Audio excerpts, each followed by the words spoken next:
And good afternoon. Thank you for coming. I'm Christopher Sherwood, OSD Public Affairs. Today's briefing is on the Department of Defense's fiscal year 2025 budget request. Speaking with you today are Undersecretary of Defense, Comptroller, Chief Financial Officer Michael J. McCord, and Director for Structure Resources Assessment with the Joint Staff, Vice Admiral Sara A. Joyner. They will provide opening remarks and take a few questions. Attribution is on the record. Prior to asking your question, please state your name and affiliation. Please limit your questions to one and one follow-up.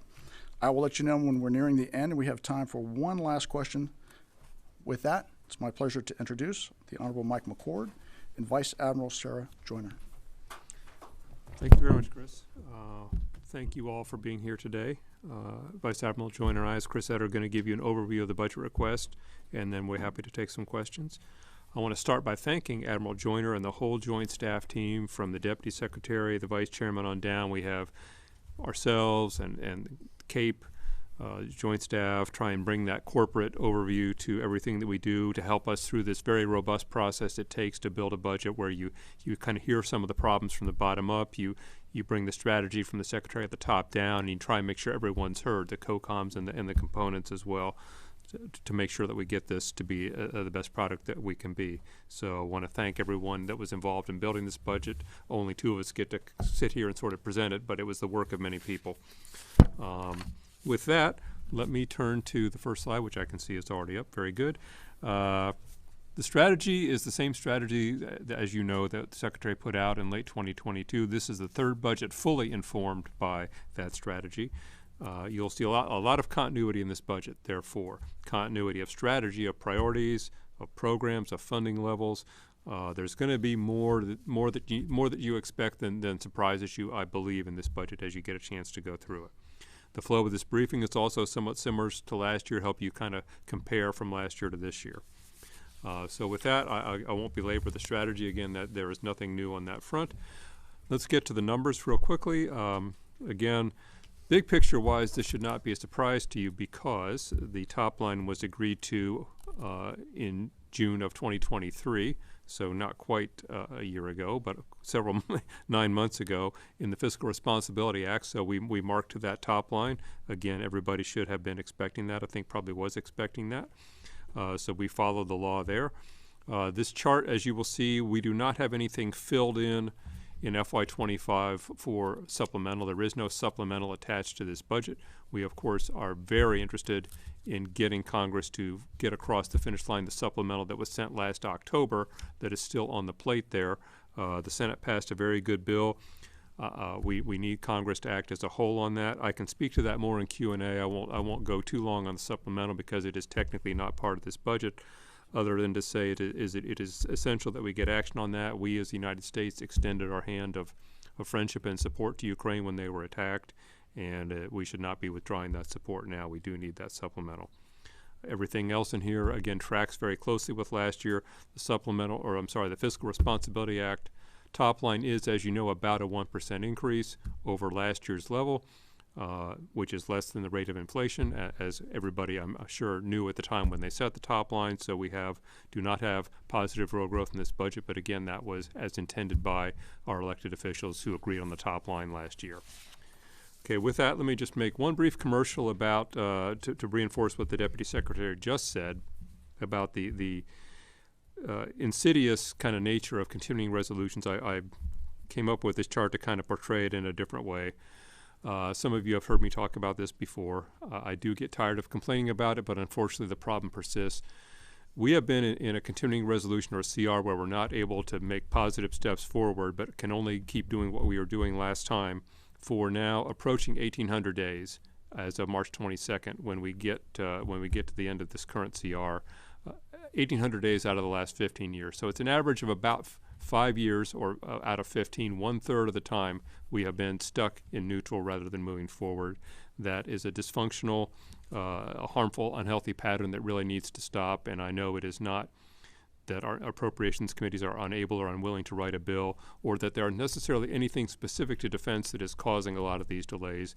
You know, there's sort of the larger difficulty of getting deals in Washington that has proven time and again to be just driving a lot of slow behavior. And I think the Deputy Secretary just alluded to Certainty, having your funding in a timely manner is as important as having more funding. Years ago, people were already, I know former Chairman Dempsey spoke about this, about having some certainty is just as important as getting more money 6 months late. In this case, the Fiscal Responsibility Act was supposed to provide some certainty. So far that hasn't panned out in getting 24 done faster. We do hope that that will be the case for 25. Flipping to the next chart, if we could. This just shows you kind of where the top line has been under the 4 budgets that this administration has submitted, reading from top to bottom, FY22 being the light blue one. The green one, FY23, the first one fully informed by our strategy, was a pretty healthy increase once we got the strategy underpinning of what we were trying to do. Another increase last year, and then in 24. This year's budget, which is the red line, I know it can be hard to see from maybe from where you're sitting, very much tracks last year's, which is the blue line, the dark blue line at the top, except for the 1-year hit in FY25, which is the Fiscal Responsibility Act. That's about $10 billion, or a little over 1% decrement to what we had planned. Deputy Secretary Hicks spoke about the importance of getting back on track. That's what our plan does. It gets back on track in 26, 27, 28 to what we had said before. So we do need to get back to more positive growth, but we understand, and as I said, submitted as a law for this year. Let me now turn to the next chart, which is on our end strength. Most of the other charts, probably all of the other charts in this briefing, are about money. There's implicitly dollar signs in front of them, but before we do all that, just talk for a second about the most important part of what we have here, which is our people, which is not just their quantity, which is on this chart, but their quality and their skills are really what makes this department go. Our end strength, as you can see, again, this one probably you need to have it up close and personal to see all the details on this chart, is a very slight decrease, about 0.6% total force structure, total strength, less than where we project to end this year 6 months from now. So this is a projection for a year and a half from now. Minor change from this year. We probably, many of you who cover this know that we have had some recruiting challenges, but strong retention, so a bit of a mixed picture on the Manning side over the last couple of years. Continues to be the lowest unemployment rate in the history of the all-volunteer force, that is over 50 years. 2 years in a row, 22, 23, lowest unemployment rates we've had. I think most people know that creates a bit of a challenge because the people you're trying to recruit, the talent you're trying to get in, have so many opportunities to do other things. And so that's not a bad problem to have, but it is a problem that we have in the Defense Department as we're competing for talent and trying to do that with unemployment being as low as it is. So with that, I think it's time for me to turn to Admiral Joyner to talk about some of the particular capability areas that really make up the bulk of what we look at when we go through our review of the different parts of integrated deterrence and military power. Good afternoon, and thank you, Mr. McCord. Wanted to say up front that in the face of increasingly complex security challenges across the globe and competing demands in our nation, our uniformed service members appreciate the hard work and support of the Department's leadership and Congress in these unprecedented times. The FY25 budget request reflects our efforts to balance the Department's priorities under a top-line constraint to maintain a ready, lethal, and combat-credible joint force. You will see those priorities reflected in the investment slides that follow. This year, our air power request focuses on advanced fighter and mobility platforms and makes prudent revisions to our future aviation programs to ensure that we appropriately pace our competitors. Next, the request increases the capacity and capability of our maritime forces, ensuring the Navy remains a relevant deterrent while also increasing and optimizing our industrial base. The budget request also provides the troops on the ground with improved firepower, maneuver, and command and control. These investments directly support Marine Corps and Army modernization efforts, ensuring they remain dominant on land. Our investment in platforms and systems across these domains increases the lethality of our joint force and enhances our ability to deter threats while we adapt to the future.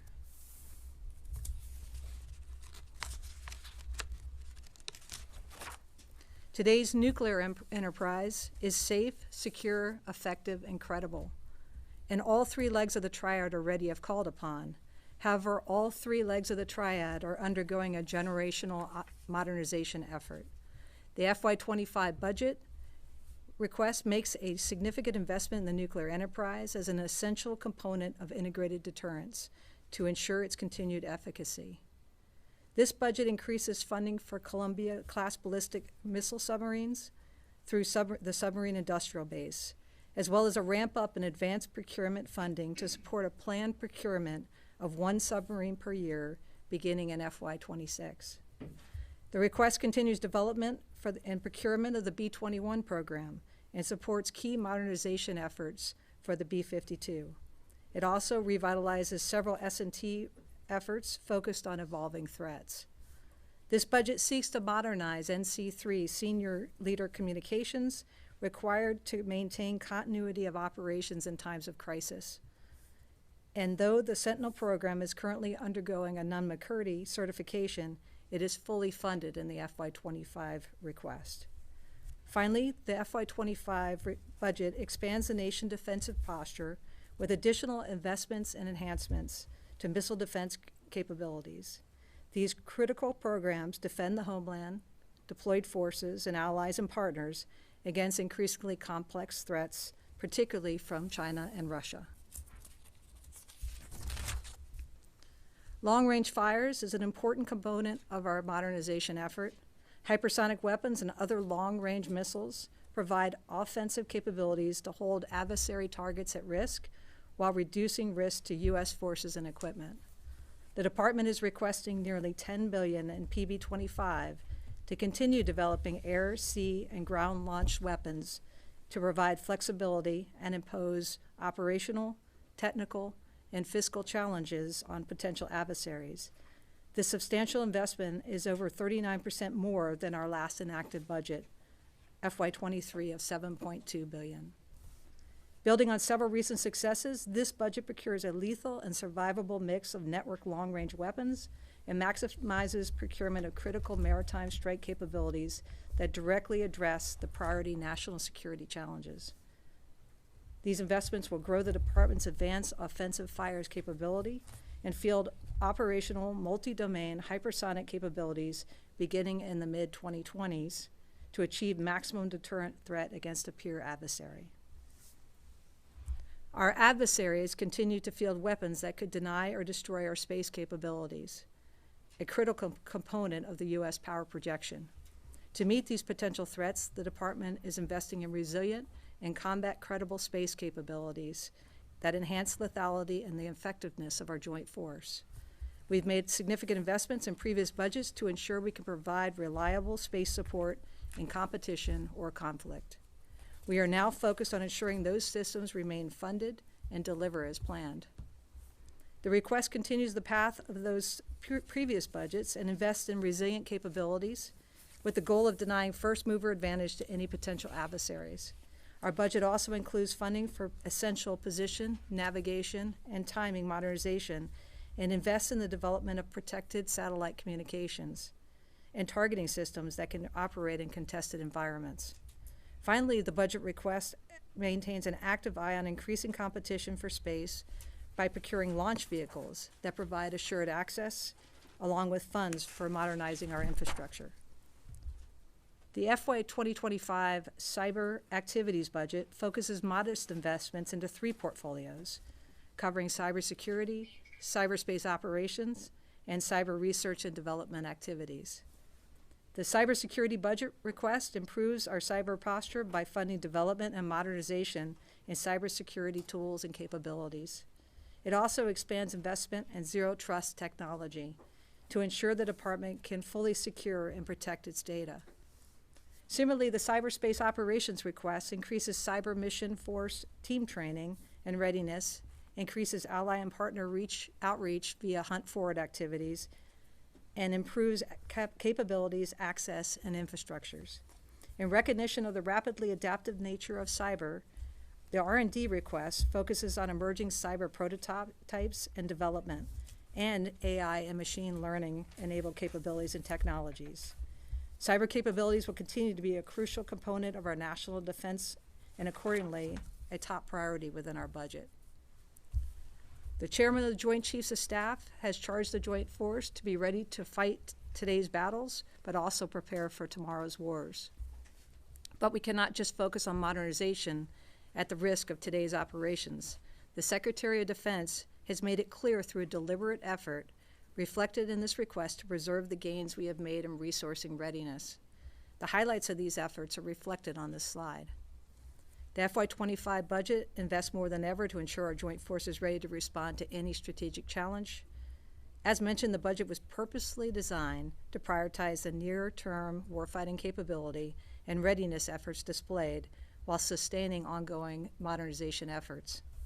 Overall, the Department's strategic readiness effort framework keeps our eyes on multiple horizons so that we can counter near-term threats and meet the challenges we expect to face in long-term strategic competition or high-end conflict. And I'll now turn it back over to Mr. McCord to discuss further budget priorities. Thank you, Admiral. Next chart we have is on, and just to step back, hopefully you all remember that the strategy is kind of described in 3 areas: integrated deterrence, which Admiral Joyner discussed, and some of the modernization programs; campaigning, which has 2 aspects: the readiness and the building readiness of the force, day to day, month to month, that she just described; and then the campaigning part, which is the more deliberate use of our presence and our exercises and our activity to achieve planned outcomes. So on the campaigning side, the 2 things that people think of most are: what are we doing in the Indo-Pacific, what are we doing in Europe? And there are particular descriptors, boxes, if you will, that Congress has set up, or the previous administration set up, called Pacific Deterrence Initiative, European Deterrence Initiative. As you know, neither of these are particularly descriptive of everything that we do in these theaters, or especially of the forces that can be flowed by the Secretary between theaters. But these are lenses that the committees have asked us to use, and so we're showing you here what we have on both of those: $9.9 billion on Pacific deterrence and about $4.2 billion on European deterrence. On Pacific deterrence, probably the biggest new news, which I believe the Deputy Secretary just alluded to, was that we now have funding in to follow in on or fall in on the NDAA authorization of drawdown for Taiwan. We now have $500 million in this budget to put funding against that. Possibly, would have liked to have done a little more, but this being a capped year, we thought that was a good way to start against the $1 billion a year ceiling in the authorization. On Europe, again, as you know, the big issue is the supplemental that is pending before Congress, not the more stable, much smaller part that is binned as European deterrence. Okay, with that, let me turn to the next slide. And sort of the last leg of the strategy, again, just to refresh, I'm sure you all know this, is building enduring advantages refers to having a healthy institution that has good practices and quality that can sustain itself. That refers both to the force itself, particularly the people in uniform and their families, but also the entire force, military and civilian, and then the industrial base that we work with to deliver capability. So taking the people side first. First leg of this, pay and compensation, not everything, but an important thing. The budget has this year a 4.5% pay raise. Those of you who are familiar with the formula that drives that is consistent with the law. It is nothing out of the ordinary there. But in the last 3 years now, we had last year, as many of you remember, the largest pay raise in 20 years. Combined across the last 3 years, that's now up to 15% pay raise for the troops, in addition to very substantial increases in housing allowances and subsistence allowances, just on the basic pay that everybody gets, up 15% over 3 years. On the civilian side, the pay raise is 2%. That, I think, is fair to say that's an administration-wide decision that is not made here in the department, because all civilians are treated equally across federal agencies in that respect. I do think it's fair to assume that the pressure of the Fiscal Responsibility Act cap, which hits every cabinet agency, was a factor in the thinking about why the civilian pay raise could be less this time than what the military pay raise is. But even so, the civilian pay raise will be 12.2% across the last 3 years in this budget. Other compensation thing I just want to highlight is that for a couple years now, the authorization bill has promoted a concept that became to be defined as basic needs allowance, looking at the kind of the particular needs of perhaps a more economically pressed part of the department, maybe junior enlisted, those with families. Congress has taken action a couple years in a row to revisit this issue It's kind of stabilizing now, but we are proposing in this budget to go from 150% of poverty level as the income threshold to qualify for this allowance to opening the door a little bit more to 200%. We think that's a positive step that I hope will find favor with the committees when they see it. So those are kind of the two big highlights on the compensation side. On the next slide, flip side of taking care of people beyond pay and compensation occur all the things you do to take care of the health of your force, providing child care, looking after issues like suicide prevention, sexual assault prevention. Here we have, we continue to implement initiatives that are high priorities of the Secretary and other military and civilian leaders across this department. This is not news probably to any of you, but we are continuing to build out, especially on the sexual assault prevention, the historic NDAA provisions from a couple of years ago to now hire the people up and build the structure to make it actually real. So again, not new initiatives so much as continuing to build out what was already laid in on that front. Now, the second part of building enduring advantages, as I said, refers to kind of the industrial base and to the way that we deliver technology. In my view, that's probably within the overall frame that I had, that there is a lot of continuity in this budget, a lot of continuity of priorities and approaches. Probably the biggest area, I would say, of new emphasis from both the Deputy Secretary and the Vice Chairman is on innovation and agility. And I'm not talking about the biggest dollar shifts here, more about the biggest mental shifts and the biggest push, whether it's on JADC2, Replicator, Radar, all these sort of things to try and get faster, get better, and have impacts at the margin. So you won't see necessarily giant dollars on a number of these things, but the emphasis is important. Many of you have heard the Deputy Secretary talk about the Radar Rapid Defense program to get experimentation results faster out into operationalizing them, if you will. And something you may not be as familiar with, Office of Strategic Capital is the Secretary of Defense priority, where we have needed congressional action to give us authorities that we did not possess as a Defense Department to make loans, to have an interaction with smaller vendors that might need that to get to do business with us. We got step one in the NDAA that was enacted in December with authorities.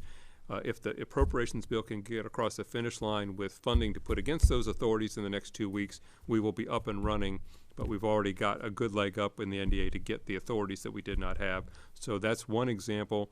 Radar is another. And then on the next slide, I believe I heard the Deputy Secretary already talk about the Replicator initiative, which is yet another, again, the impact is, we hope, will be outsized to the dollar amount, which is not the point here, but the idea of imposing costs on the adversary in a more effective way than we sometimes are able to by getting more things fielded more quickly.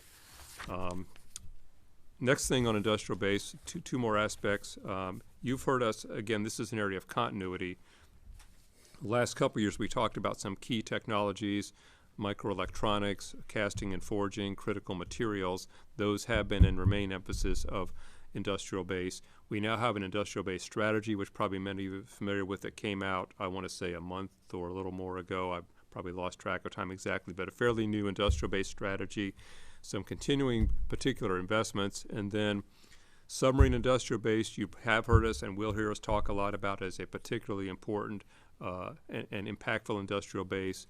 And then on the next slide, if I can kind of segue into that a little bit, munitions industrial base, which was probably the biggest message we had in last year's budget, that we were proposing multi-years on missiles and munitions in a space that hadn't had that before. We are still waiting, unfortunately. It's now a year since we submitted that budget, at 52 weeks right now, and we are hopeful to get that across the line soon. We don't have the funding or the authority to do those multi-years, so you know, sad to say we've lost months that we could have been moving out on that. The other part of helping the munitions industrial base, which I know you all are familiar with, particularly on ground munitions, on a subset of munitions, is Ukraine supplementals. We have provided a lot to Ukraine. We need the funding to come back in to replenish those inventories. The proposal we had last year in the spring between the multi-years and last fall in the supplemental was kind of a 1-2, boost to that industrial base, and we don't have either of those things finalized yet. So that's a hindrance to where we would want it to be at this time, but there is still an ability to get moving in the right direction if we can get those two pieces across the line, hopefully at the same time in 2 weeks. There are no new multi-years in this budget. We don't have any of the ones from last year started. It seemed a little unrealistic to jump into new ones given where we actually are. And I'll go quickly over the last couple slides here. The next slide is on sort of the business side of the health of the institution, including but not limited to audit and many other performance improvement areas. I believe that our DoD strategic management plan is also being posted today by a different office, possibly through our same link on our website. Not my office isn't the owner of that, but there's more detail on any number of management priorities in another document that you should see today. Final area that I want to hit is on the installation side. As many of you know, we did finally get our FY24 military construction family housing funding approved, signed by the President on Saturday. So as I like to say, that's 2% of our top line down, only 98% to go in the defense appropriations bill coming. You got to start somewhere. But we do appreciate that, and we do have a continued emphasis on both the quality of life and the mission side. And speaking of submarine industrial base, in addition to investing in the industrial base through the acquisition accounts and the operating accounts where we're talking about workforce, talking about the supply chain, then we've got the infrastructure side. Many of you know we're now in, I think, the third year of the so-called SIOP, the 20-year Navy shipyard investment plan, in the 4 public yards. Again, a big investment in that this year. So that's the infrastructure leg of the submarine industrial base, or submarine maintenance industrial base in this case, in addition to family housing and barracks, which are an important part of what we're doing here. And hopefully expanded, if we can get this approved, expanded investments in Indo-Pacific infrastructure, which is part of our whole warfighting plan and operational plan for that theater. So with that, I think we're ready to take your questions. Again, the strategy here and the framework, the funding levels, there should be a lot that is kind of what you would have expected based on the top line that we're set and on the direction that we have followed pretty consistently, I want to say, over the last couple of years. Okay, we'll start with Mike Stone. Hi, Mike Stone from Reuters. You mentioned replicator. The Secretary said that there was about 500 for replicator, but there's no line item in the budget. So is that going to come from reprogramming, or how is that going to be? How is that 500 going to be found? And for the Admiral, there's a lot of activity, particularly by the Navy right now. When do you expect a supplemental for that activity? Let's use OCO as the example, as a previous example. And how big do you expect the supplemental to be? Thank you. Okay, on a replicator. A reprogramming is a possible solution in FY24, the year that we're halfway through. Should not be necessary in 25 because we're proposing it in the budget.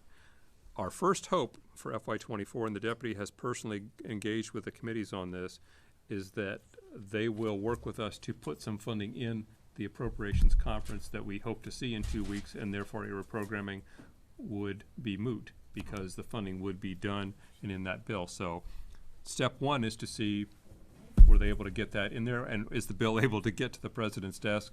And then if it is not, then reprogramming will have to be the approach. On if I can sort of, I know she's going to arm wrestle me this, but on the supplement, if you're referring to operations in CENTCOM, for example, that the Navy's undertaking, yeah, the quickest way home. I'm going to sound like a broken record on some of these issues, perhaps. The quickest way home for us to get help there is the supplemental Senate already passed, which had $2.5 billion in there, 2.4 to be precise, for Central Command area of responsibility, response cost, and that could be operating costs, which the Navy is bearing the brunt of, but not all of. In addition, it could be replacement costs, replacements of munitions that have been fired. So all of those were eligible recipients of the extra funding that the Senate added. That was an opportunity for us to work with them, by the way, where the committees asked us, after we submitted a supplemental in early October, or in mid-October, shortly after the Hamas attack on Israel, we did not have any of those costs projected in there. We had absolutely no data in the first 2 weeks for which to do that, but unfortunately, the supplemental didn't get acted on quickly, and so here we are months later. We've had time to communicate with the committees on some of those costs, and the result of that was the Senate adding funding in for that. So that would be a big help to us if we could get that across the line. That would give us a real opportunity to get started on replenishing either stockpiles or operating costs. The Army, of course, has the same issue in EUCOM, Army and the Air Force, all services, but the Army has borne more of the brunt in Europe, the Navy more so in CENTCOM. But either way, the supplemental is the quickest way home to addressing costs that we have been incurring every day since October 1st that need some way to be absorbed or funded. Tony Capaccio. A couple of questions. One, on the procurement budget, it was $167 billion versus $175 that was projected last year.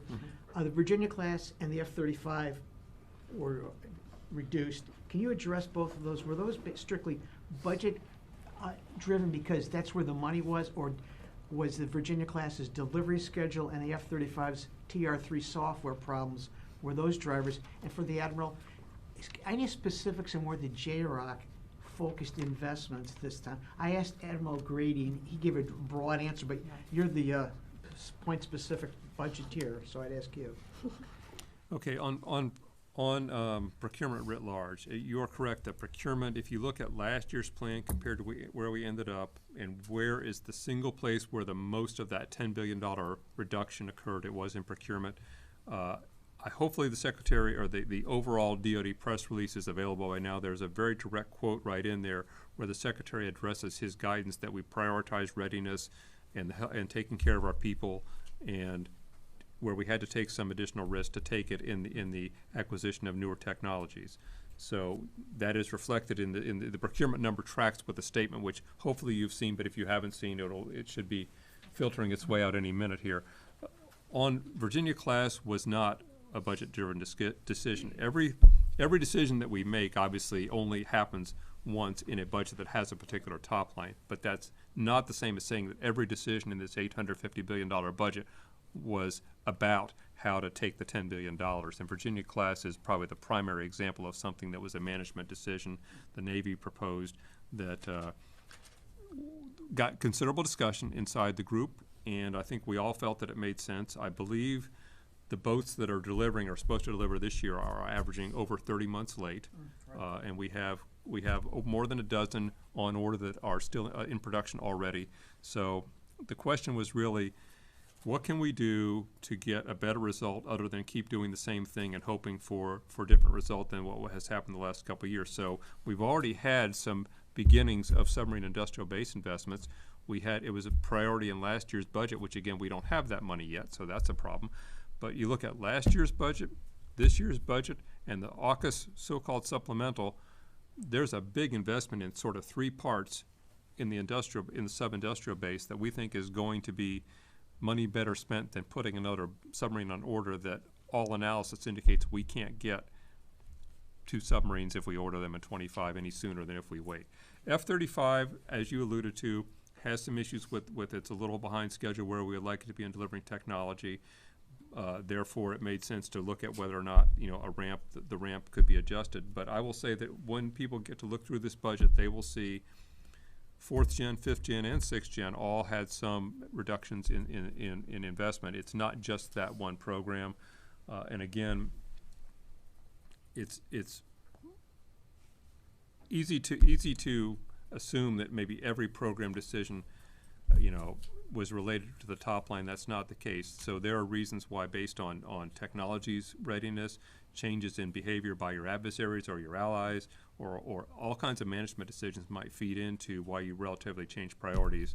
But again, thank you for the question, because Virginia class, to be clear, was trying to sort of get to a better, more healthy dynamic where we can get to the 2 submarine a year production rate, and we thought that going a different direction was our best move in that case. Thank you. Could you talk a little bit about? Ask her about. Oh, I asked her a JROC question. So my boss absolutely got it right. The JROC is a top-down process. That's really where we focus. We still get the bottom up from the services. The top-down process is really focused on key gaps and capabilities. We're looking for end-to-end kill chain types of capabilities as we move forward. We don't use funding, but we do use requirements. So we're setting the requirements overall, and I think they would be very familiar with you. They would be in the CJADC2 long-range fires, the nuclear deterrence areas, I think in missile defense, I think are some of the biggest buckets. But part of what we focused on this year, both for the budget side and the JROC side, is really delivering and understanding those end-to-end capabilities and finding those gaps from the top down. So that's what he's really focused. The JROC, as the chairman of the JROC, but with the members, they've really focused on getting those end-to-end capabilities, setting those requirements, and identifying those areas where we need to focus more attention. Thank you. Could you tell us a little bit about the inflation challenge in this budget, how it's changed over the year? You mentioned that it doesn't keep pace with the rate of inflation. So do you have a figure for the lost buying power the department's suffering as a result of inflation? And what does the department say inflation is right now? I know there's a complex sort of formula you all use for it. Yeah, the inflation rate, I will ask my team to correct me if I'm wrong. I think that the inflation rate built into the budget from 24 to 25 is 2.1% or thereabouts. So it is more than 1%, as again I think everybody reasonably expected when they set the top line. Pay has come in at a healthy number again because of the formulas in law which we followed. On the military side, we restrain civilian, the administration restrained civilian pay raises to kind of help keep our costs under control that way. Overall, this is a bit healthier picture, of course, than we had. Inflation when we were here a year ago was considerably higher, and you've seen it come down. The numbers that come out every month, the 12-month moving averages are now starting with 3, and all the forecasts are moving in the direction of us having gotten through this situation with a softer landing than probably many of us would have expected, and which is very welcome news given that economic strength of the economy is important to us. So as I said, unemployment has remained low, which gives us our own little challenge on recruiting perhaps, but it's a good thing for the country. Inflation coming back down at the same time is overall a good news story. We are not, we are the recipients of that. We don't manage inflation ourselves that way, and we do use the inflation rates that are consistent across the government. So it is coming down. Our forecast, I think, is probably not out of line with others, and so it's important that it stay on track and keep decreasing, and that will help us be in better shape. I have time for one or two more questions. Sam? Hi, Sam LeGrone from USNI News. You talked a little bit about the Virginia-class program and how those boats are slipping, and then the importance of the strategic weapon systems. Any parallel slippage maybe in the Columbia-class, or anything that y'all are concerned about as that program continues? I've noticed that build rate stays pretty consistent. I would say, I'm not the expert here, that Columbia, of course, the industrial base is a shared one, right? The skill set of building nuclear submarines, and so the Virginia class doesn't stand entirely by itself in terms of that pressurization. I think the Navy right now, if I understand it right, is doing I want to say 45-day, I may have that number wrong, review of shipbuilding. Secretary Del Toro is concerned about schedule writ large, and I think that's being looked at right now. We believe, as I think the Admiral said, that the program is fully funded, but the Navy, who's following, may or may not be able to say anything more later this afternoon when they're here about the schedule on that particularly. I think it is being looked at right now in a Navy review. Okay. Brandy. Thank you. Thank you both so much for doing this. 2 separate lines of questions on artificial intelligence. I noticed that the top line for AI requested in 25 is $1.8 billion, which is the same that was requested in 24. AI adoption seems like a top priority for the department, particularly now. Can you talk a little bit about why it appears to be flatlined and the reason for that? And then separately, AI is a broad term that refers to many things, and a lot of your sort of programs and portfolios have AI elements like CJAD, C2, Replicator, etc. So that AI top line, what all does that encompass, that $1.8 billion? Is it all the services and the CDAO and everything, or how are you thinking of what AI in that top line is? Thanks. I think that this one probably merits us getting you a little one-pager. I do believe that basically my answer to your first question would be your second. It was the premise of your second question, that it is in so many things that it is difficult to measure precisely. That being said, if we put a number on a piece of paper, then we should be able to get you some more details of how we got it. But I do think that it is much as when I was here in this job the first time, cyber started the same way of, what is cyber, what is not cyber. It's a little hard to put your arms around, and therefore the number is not really necessarily reflective of the impact of it and the fact that it's in so many places. So we will get you a paper that takes our best stab at how we got that number, but that's probably the best I can do. Thank you. One quick follow-up on Replicator. You said that it's going to be included. Included in the FY25. Can you, where exactly is that? Because I understand it's not in the Air Force requests. At this time, we have, as we finish this off, this was one of the later programs to bring to a close in building this budget. There was a debate which I think is maybe, at the time things went to press, certainly was not settled about the so-called reveal conceal, how much detail we wanted to put out. And given that if I cross the bridge into putting everything out, I can't go back, we're sort of leaning on the side of not disclosing the details until we are confident that that's what the Deputy Secretary wants to do. So I know that she mentioned an overall number. I don't believe that we're in a position yet to put out details of which programs in which service that we're doing. And the discussions that she had with the committees were all done at a classified level of what particular replicator initiatives were. So we're trying to protect her decision space on that.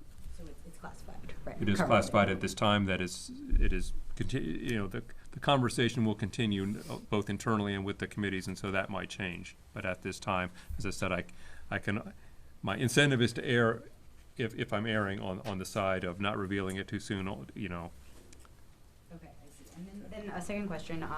I saw in the Army budget the PRISM buy has increased. I'm wondering at what point does the Army start accepting that missile, and does that free up our ATACMS that we could then potentially send to Ukraine?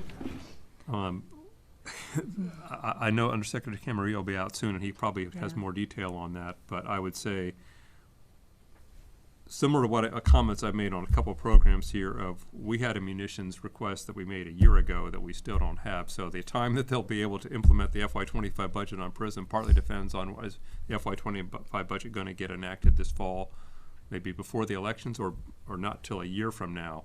I mean, that's a big swing of months that we have seen. We've seen different results. There are times when Congress makes a push before a presidential election to get a budget done in September. That's sadly the exception. So if we get one of those, the Army will gain a couple months right there. But beyond that, I would say the Army, when they come out here, will probably be able to speak to that particular program management issues better than I could, for sure. But you're saying that procurement won't start until we get a budget for. Well, I'm saying the 25 budget. Here we are waiting for the budget we submitted a year ago. How fast we get stuff, it's quite relevant to how soon we can actually get going on contract. I thank you all for your time. That's all we have time for. Thank you.